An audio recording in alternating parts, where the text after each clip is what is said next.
はい。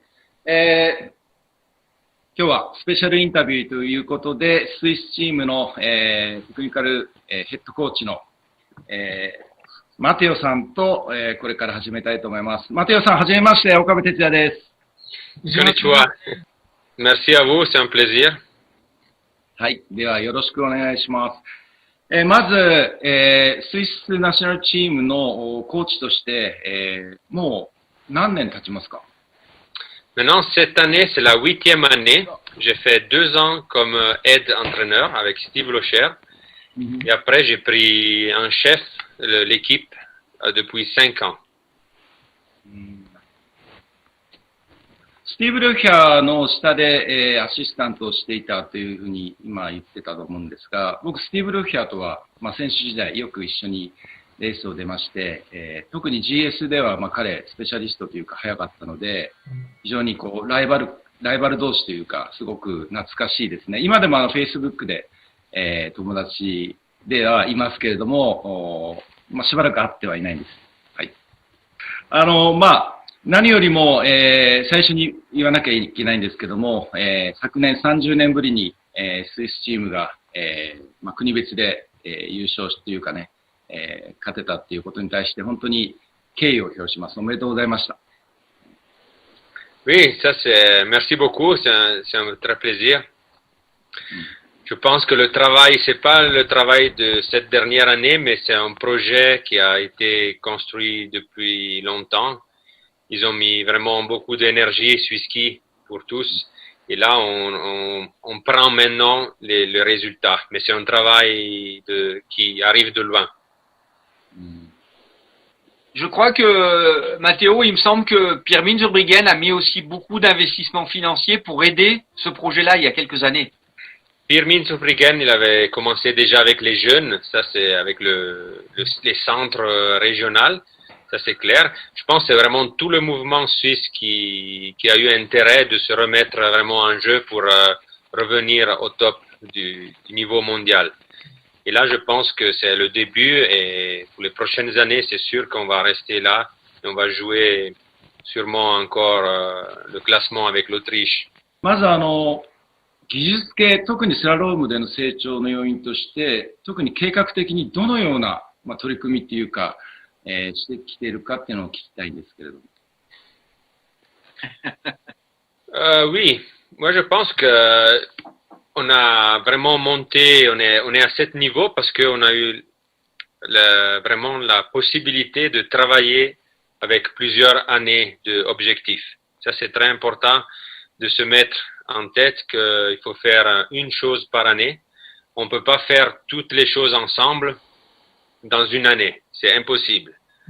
Il faut vraiment avoir une ligne, avoir des points fixes, des objectifs à court terme et à long terme.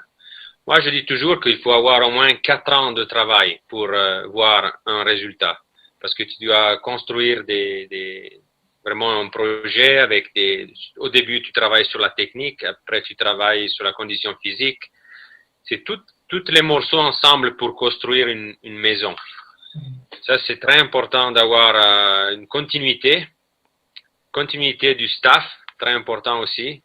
Si c'est possible, toujours garder les mêmes coachs pour pouvoir vraiment construire, connaître mentalement les athlètes et surtout avoir vraiment des résultats année par année.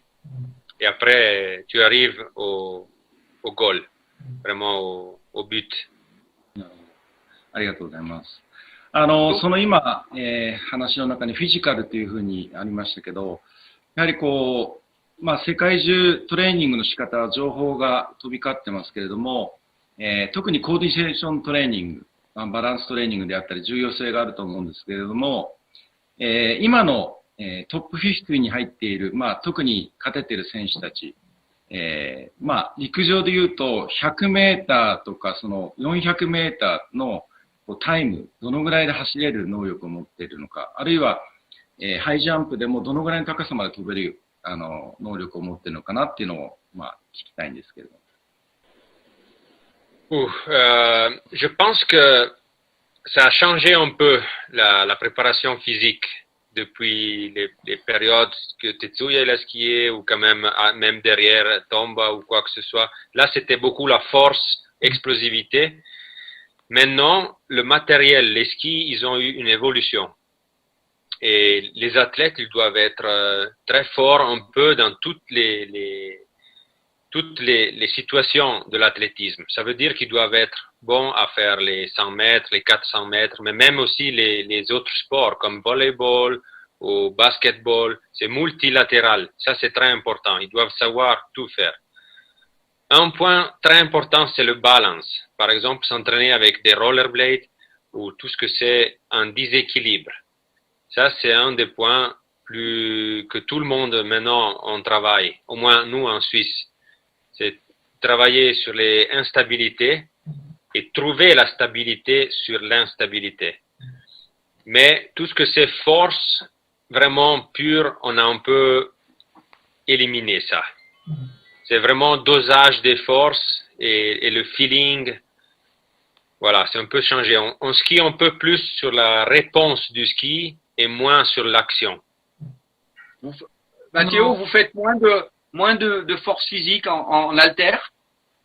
Ouais, voilà, c'est plutôt vraiment savoir connaître le corps le plus possible. On doit le savoir vraiment connaître. Ça, c'est très important. まさに、リカバリートレーニングというか、リカバリーの連続じゃないですか。特にアルペンスペースは。そういうことですよね。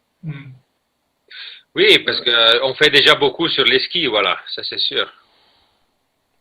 Mathéo, maintenant vous travaillez le matin sur les skis en plein été.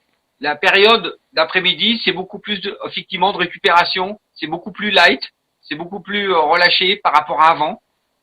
Oui, quand on skie, on fait presque seulement du ski. Ça c'est l'après-midi, c'est vraiment juste une gestion de récupérer, faire un peu de vélo ou marcher, ça, mais quand on skie, on cherche de skier le plus possible et l'athlétique on fait à côté quand on met pas les skis.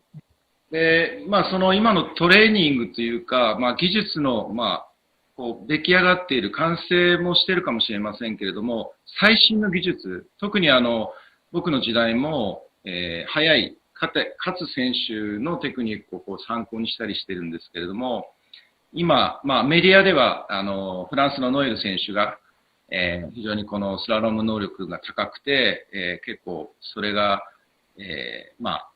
真似をするじゃないけど、周りがよく研究していると聞いているんですが、マテオの方としてはどういうふうに考えていますか？ Oui, je suis d'accord sur ça, certainement, mais je pense qu'il ne faut pas oublier aussi Marcel Hirscher. Je pense que le bien, c'est faire un mix des deux. Noël nous a amené à tout le monde un système que c'est skier la ligne de pente. Ça veut dire skier le plus droit possible, vraiment sans trop faire des grands virages, et ça sûrement.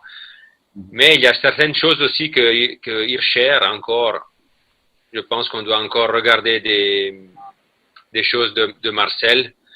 Par exemple, avec le haut du corps, tout le travail qu'il faisait lui, c'est encore très fort. Je pense que je dirais que la technique, c'est un mix entre les deux, le top.